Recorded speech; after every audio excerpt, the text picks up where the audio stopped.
n'attend de remerciements de personne. Allah subhanahu wa ta'ala a créé les êtres humains pour qu'ils le vénèrent et il les a pourvus de ses bienfaits pour qu'ils lui soient reconnaissants. Mais voilà que beaucoup adorent d'autres que lui et la majorité remercie d'autres que lui car la méconnaissance, le désaveu, la vanité et l'ignorance dominent les âmes.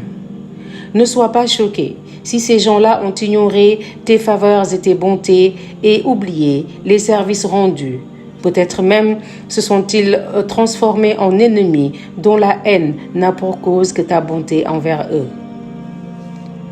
Mais ils n'ont pas de reproche à faire si ce n'est qu'Allah ainsi que son messager les a enrichis par sa grâce. Coran 9, verset 74.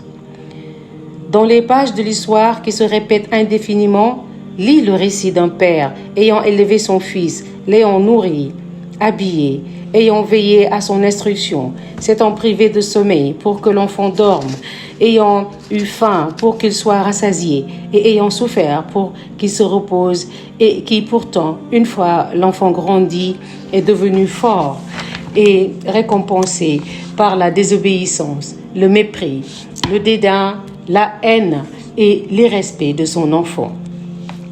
Alors, sois tranquille. Si tes bons services sont récompensés par l'ingratitude, et réjouis-toi en sachant que tu seras récompensé par celui dont les trésors sont sans limite.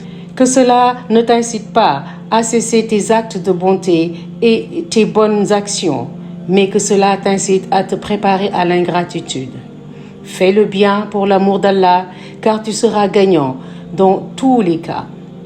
L'ingrat ne peut te nuire ni par son mépris, ni par son ingratitude. Rends donc grâce à Allah subhanahu wa ta'ala, car tu es un serviteur obéissant, alors que cette personne est un transgresseur.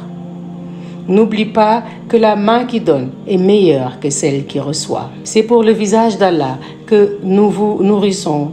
Nous n'en voulons de vous ni récompense, ni gratitude. Coran 76, verset 9. De nombreux hommes pieux et raisonnables ont ignoré l'ingratitude de ces viles personnes qui, semble-t-il, n'ont pas entendu de verset contenant, comme de nombreux autres, une réprimande à leur égard pour leur insolence et leur rébellion. Il s'en va comme il ne nous avait pas imploré pour un mal qu'il a touché. Coran 10, verset 12.